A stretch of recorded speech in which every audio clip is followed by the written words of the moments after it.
The Angevin dynasty once stretched from the Scottish borders to the Pyrenees. At its heart stood King Henry II of England and his legendary queen, Eleanor of Aquitaine, two rulers whose union produced one of Europe's most turbulent families. 8 legitimate children were born into their royal household. 2 would wear crowns, 2 would die in rebellion, 1 would rule in distant Spain, and others would vanish into history.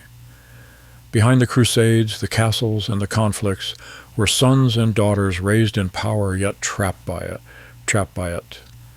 Today, the blood of some still flows through Europe's thrones. Others left no trace at all.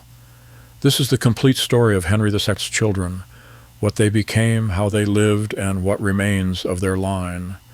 In 1154, Henry Plantagenet ascended the English throne as Henry II, bringing with him an empire that spanned half of France.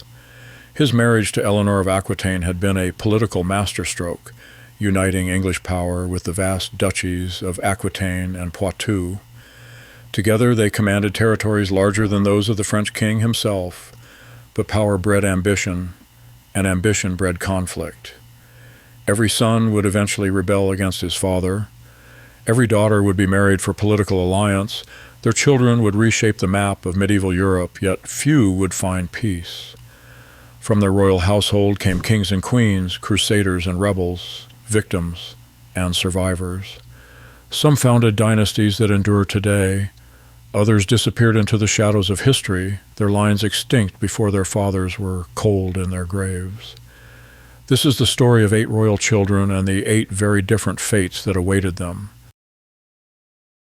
The first child of Henry and Eleanor arrived before either wore a crown. William, Count of Poitiers, was born in 1153, heir to a growing empire and bearer of his parents' highest hopes. In medieval royal families, the firstborn son carried the weight of dynasty on his shoulders from birth. William was no different. Named after Eleanor's grandfather, William IX of Aquitaine, the infant prince represented the future of Angevin power. But fate cared nothing for royal ambitions. In 1156, at just 3 years old, William fell ill and died. The chroniclers recorded little, perhaps a fever, perhaps an accident. In an age when half of all children failed to reach adulthood, even royal blood offered no protection. His death sent shockwaves through Henry's court. The carefully laid plans for succession crumbled overnight. Eleanor's grief was recorded by contemporary writers, though Henry's reaction remains largely unchronicled, perhaps because medieval kings were expected to show little emotion, even at the loss of an heir. William's brief life had profound consequences. His death meant that Henry, the young king, born just 2 years later, would become the new heir. The entire trajectory of the Angevin dynasty shifted with the loss of this toddler prince. Today, William is remembered only in the dusty records of monastic chroniclers. No tomb marks his resting place, no descendants carry his name. He remains a footnote in the grand drama of his family, the prince who died too soon to matter, yet whose death changed everything. Born into the shadow of his brother's death, Henry the young king would become both his father's greatest hope and his most bitter enemy. Born on February 28, 1155, young Henry was groomed for kingship from infancy. At the age of 5, in an unprecedented move, his father had him crowned as heir apparent, a living guarantee of dynastic succession. The boy wore a crown while his father still lived, earning him the title Young King. This early coronation was meant to secure the succession, but it created an impossible situation. Henry the young king had the title but no real power. His father ruled absolutely, leaving his crowned son with ceremony but no authority. The young prince grew restless. Handsome, charismatic, and beloved at tournaments across Europe, he became the ideal of medieval knighthood. But ideals do not satisfy ambition. In 1173, encouraged by his mother Eleanor and supported by the French king, he rebelled against his father. The Great Revolt of 1173-74 saw 3 of Henry II's sons unite against him. The young king sought actual control of England and Normandy. The rebellion failed, but it established a pattern. The House of Plantagenet would be perpetually at war with itself. Reconciliation came and went. The young king continued to press for real authority while his father clung to absolute control. In 1183, while campaigning in southern France, Henry the young king fell ill with dysentery. He died on June 11, 1183, at the age of 28, still technically a king but never truly a ruler. His death devastated his father. Contemporary chronicles describe Henry II's grief as overwhelming. The loss of his heir and namesake broke something in the aging king. The young king left no legitimate children, ending his branch of the dynasty before it began. With his death, the hopes of a smooth succession died too. Richard, Duke of Aquitaine, now stood as heir, but Richard had other plans that would reshape the medieval world. Among Henry II's children, Matilda possessed perhaps the most subtle but far-reaching influence. Born in 1156, she was destined for a marriage that would echo through European history for centuries. Her childhood was spent in the political hothouse of the Angevin court. Unlike her brothers, who were groomed for battle and rule, Matilda was educated for diplomacy. She learned languages, absorbed court protocol, and understood that her value lay in alliance, not inheritance. In 1168, at the age of 12, Matilda married Henry the Lion, Duke of Saxony and Bavaria. This union represented Henry II's attempt to build alliances across the breadth of Europe. The Duke was one of the most powerful nobles in the Holy Roman Empire, cousin to Emperor Frederick Barbarossa. For 20 years, Matilda lived as a duchess in Germany, far from her family's English and French domains. She bore Henry the Lion 5 children, most notably Otto, born in 1175. Her court in Brunswick became a center of learning and culture, reflecting both her Angevin heritage and her adopted German noble traditions. But political fortunes shift quickly in medieval Europe. In 1180, Emperor Frederick Barbarossa stripped Henry the Lion of his duchies. The family fled into exile, finding refuge in Matilda's childhood home. For 3 years, they lived under the protection of Henry II, their status reduced from ruling nobility to royal dependence. When Henry the Lion died in 1195, Matilda had already preceded him by 6 years, dying in 1189, the same year her father passed away. But her legacy lived on through her children. Her son Otto would become Holy Roman Emperor Otto IV, linking the Angevin bloodline to the highest throne in medieval Christendom. Through Matilda, the genes of Henry II and Eleanor of Aquitaine entered the German nobility, eventually spreading through the royal houses of Europe. Her diplomatic marriage, arranged for short-term political gain, created dynastic connections that would influence European politics for generations. She died far from the lands of her birth, yet her children carried Angevin blood to the heart of the Holy Roman Empire. Of all Henry VI's children, none would achieve the lasting fame of Richard Coeur de Lion, Richard the Lionheart. Born on September 8, 1157, he was destined to become England's most legendary king, yet he spent barely 6 months of his 10-year reign on English soil.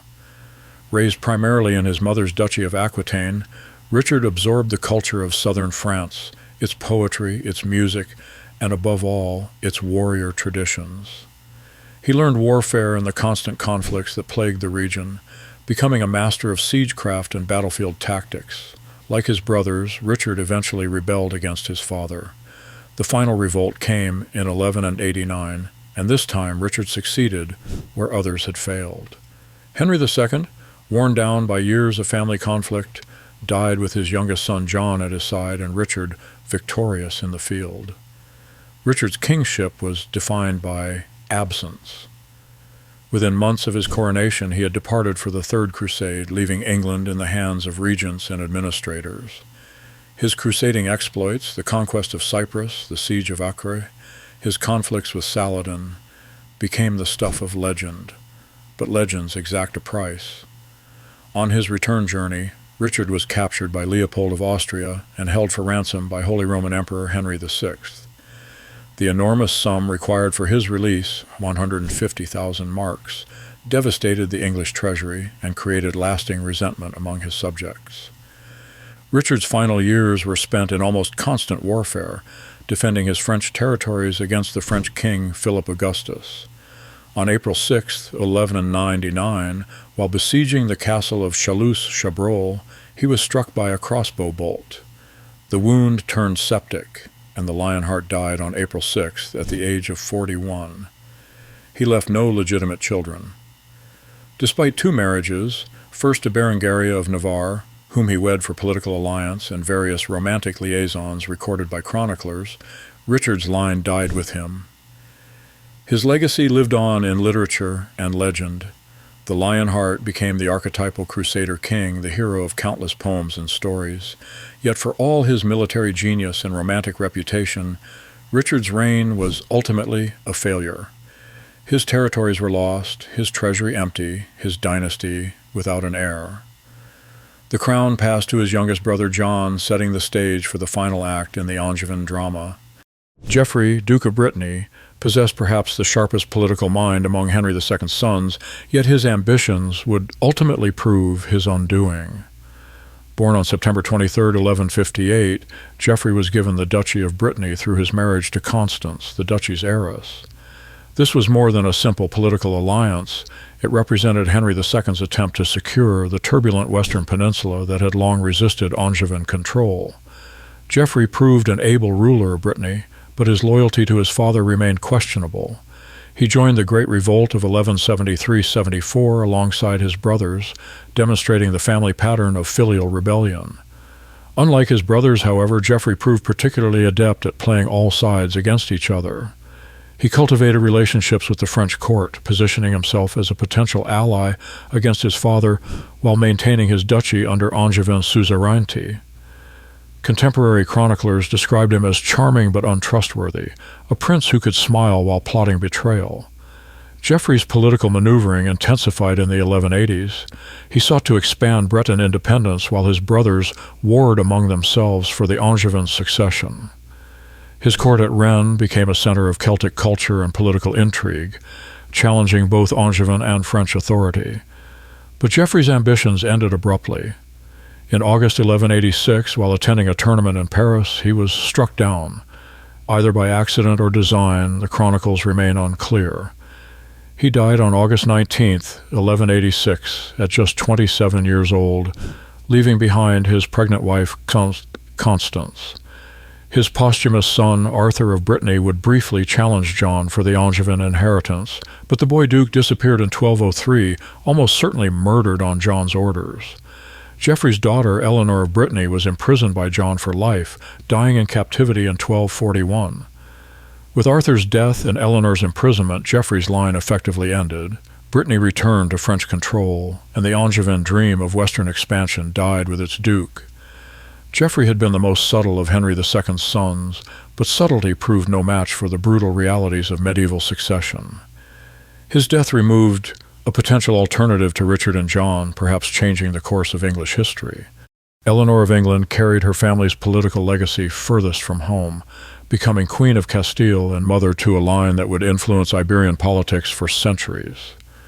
Born around 1161 or 1162, Eleanor was named for her formidable mother, Eleanor of Aquitaine. Like her sister Matilda, she was destined for a diplomatic marriage that would extend Angevin influence across medieval Europe. In 1170, at approximately 8 years old, Eleanor was betrothed to Alfonso VIII of Castile. The marriage, concluded when she reached marriageable age around 1176, represented Henry II's attempt to build alliances beyond the immediate sphere of Anglo-French conflict. Eleanor adapted remarkably to life in Castile. She learned Castilian, embraced Spanish court culture, and became a patron of literature and the arts. Her court attracted troubadours and scholars, creating a cultural bridge between the literary traditions of Aquitaine and the emerging Spanish Renaissance. As queen, Eleanor proved politically astute. When Alfonso VIII died in 1214, she briefly served as regent for their young son, Henry I, demonstrating the political skills inherited from both her parents.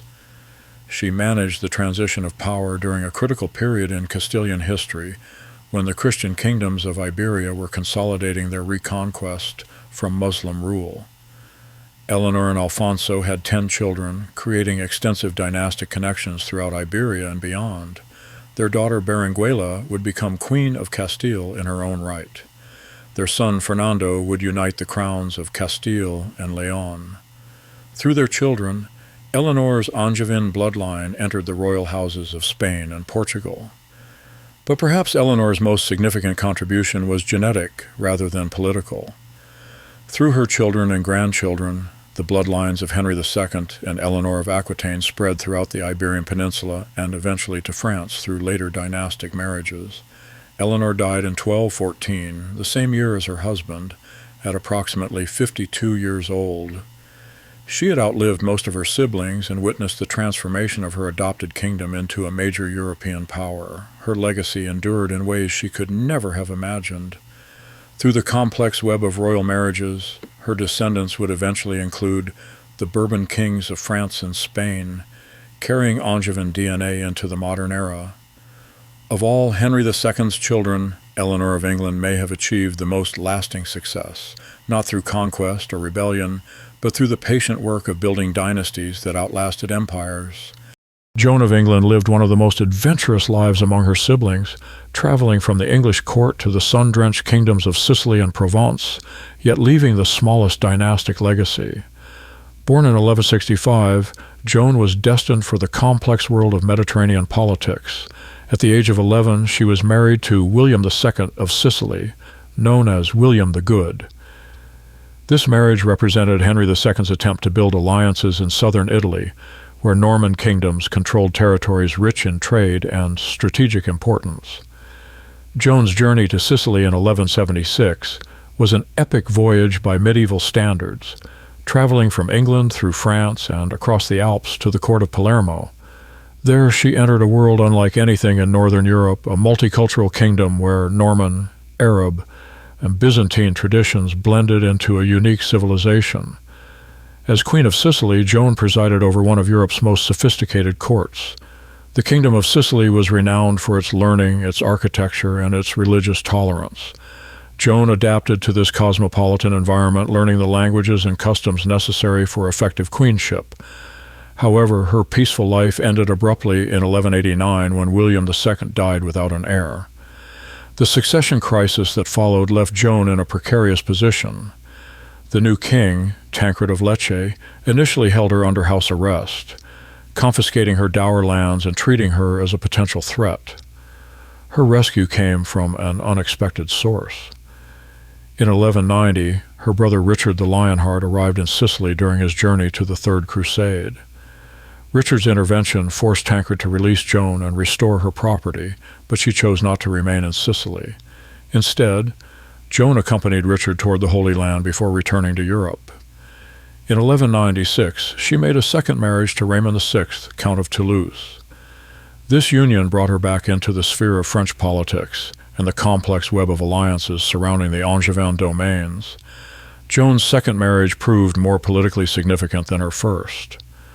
Raymond VI was a key figure in the politics of southern France, and their union helped secure Toulouse as an ally against French expansion. She bore Raymond one son, Raymond VII, who would continue the Toulousain line. But Joan's life was cut short by the harsh realities of medieval childbirth. In 1199, while giving birth to a second child, she died from complications. She was just 33 years old, the same year that claimed her famous brother Richard. Joan was buried at Fontevraud Abbey, the traditional resting place of the Angevin dynasty. Her son, Raymond VII, would eventually lose Toulouse to French conquest, ending that branch of her lineage.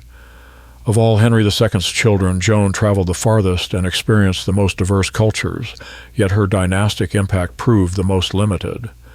Her story illustrates both the opportunities and the perils facing royal women in the medieval world. Great adventures, but few lasting legacies. John Plantagenet began life as the youngest son with no inheritance, earning the nickname Lackland. Yet through a combination of survival, cunning, and ruthlessness, he would become King of England and father to a dynasty that continues to this day. Born on December 24th, 1166, John was his father's acknowledged favorite. Perhaps because he posed no immediate threat to the succession, Henry II showered attention on his youngest son, creating resentment among the older brothers who bore the burdens of rebellion and responsibility. John's early years were marked by failed attempts to carve out an inheritance. Henry II's plan to make him King of Ireland collapsed when John's arrogance alienated the Irish nobility. His brother's rebellions gradually eliminated alternative claimants, but John remained on the periphery of real power. Everything changed with Richard's departure for the Third Crusade in 1189. As Richard's designated heir, a position granted only after Geoffrey's death and the young king's failure to produce children, John suddenly found himself at the center of English politics. But John proved an unreliable regent. He attempted to seize power during Richard's captivity, allying with the French king Philip Augustus and demonstrating the family trait of opportunistic betrayal. When Richard returned, John was forgiven but never fully trusted. Richard's death in 1199 finally brought John to the throne, but his reign would be marked by military disasters and political failures. Within 5 years, he had lost most of the Angevin territories in France to Philip Augustus, earning him another nickname, Soft Sword. The loss of Normandy, Anjou, and most of Poitou reduced the Angevin Empire to England and scattered holdings. John's heavy taxation to fund his failed attempts at reconquest alienated his English barons, setting the stage for the constitutional crisis that would define his reign. In 1215, forced by military defeat and baronial rebellion, John was compelled to seal Magna Carta at Runnymede. This document, intended as a practical solution to immediate grievances, would evolve into one of the foundational texts of constitutional government. John's personal life was equally controversial. His first marriage to Isabella of Gloucester was annulled for alleged consanguinity. His second marriage to Isabella of Angoulême, whom he abducted from her betrothal to a French nobleman, created diplomatic disasters and personal enemies, but from this troubled reign came dynastic success. John and Isabella of Angoulême had 5 children, including the future Henry III. Unlike his brothers, who died without legitimate heirs or saw their lines extinguished, John established a lasting dynasty. When John died of dysentery in 1216, aged 49, he left behind a kingdom in civil war and an empire in ruins. Yet his son, Henry III, would rule for 56 years, beginning the recovery of royal authority and the establishment of a distinctly English monarchy. Through Henry III and his descendants, John's line continued unbroken to the present day. Every English and British monarch since 1216 has been descended from John Lackland, the son who inherited nothing but founded everything. 8 children, 8 destinies, 1 enduring dynasty. From the great household of Henry II and Eleanor of Aquitaine emerged kings and queens, rebels and regents, crusaders and diplomats. Their lives spanned the breadth of medieval Europe, from the castles of England to the courts of Sicily, from the battlefields of the Holy Land to the marriage chambers of Spain. William, the firstborn, died too young to leave any mark save the sorrow of his parents. Henry the young king lived crowned but powerless, dying in rebellion against the father who had given him everything except authority. Matilda carried Angevin blood into the heart of the Holy Roman Empire, becoming grandmother to an emperor. Richard the Lionheart became legend itself, the archetypal crusader king whose fame outlasted his failures. Geoffrey of Brittany played the game of medieval politics with skill and subtlety, only to die at a tournament before his ambitions could bear fruit. Eleanor of Castile traveled farthest from home and built the most lasting foreign dynasty, her descendants ruling in Spain for centuries.